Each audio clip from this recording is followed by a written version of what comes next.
To make a crochet chain for your provisional crochet chain cast on, you're going to use a contrasting yarn in a similar weight and something that is not wool that won't felt to your fibers that you're making your cowl out of.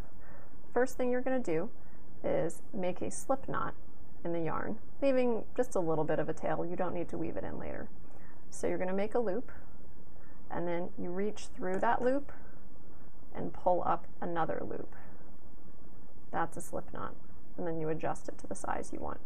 We're going to make a very loose chain because we're using chunky yarn.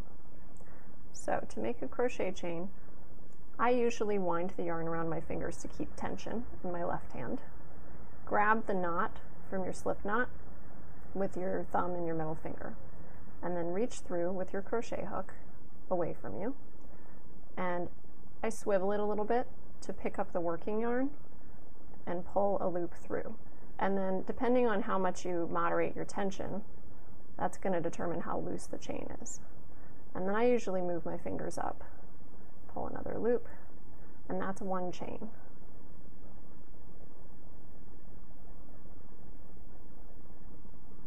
And I'm trying to do it very loosely just because I know I'm going to use it for a cast on later.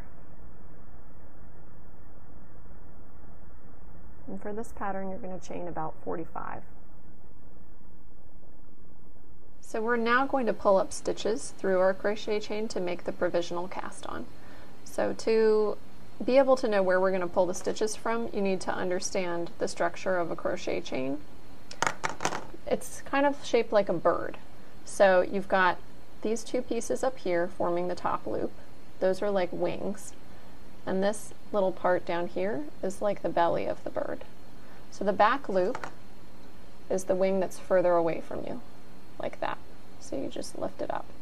And that, we're going to start a couple stitches in because we did 45 chains and we only need 40 stitches. So we've got extras on both ends. In this pattern, we're holding 2 strands of yarn together. So you're going to put them together. Give yourself a little slack. And then you're going to leave 5 to 8 inches so that you can tie that off later. We're going to leave it loose for now. So you're going to take your needle, start a couple stitches in, go through the back loop, and the first one's the hardest. Pick up a loop. And then you've got to kind of hold the tail with your right hand so that it doesn't flip out immediately.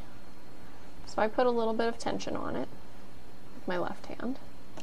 Then you're going to go through the back loop, pick up another stitch, and I slide it down. Go through the back loop with your needle, scoop up another stitch.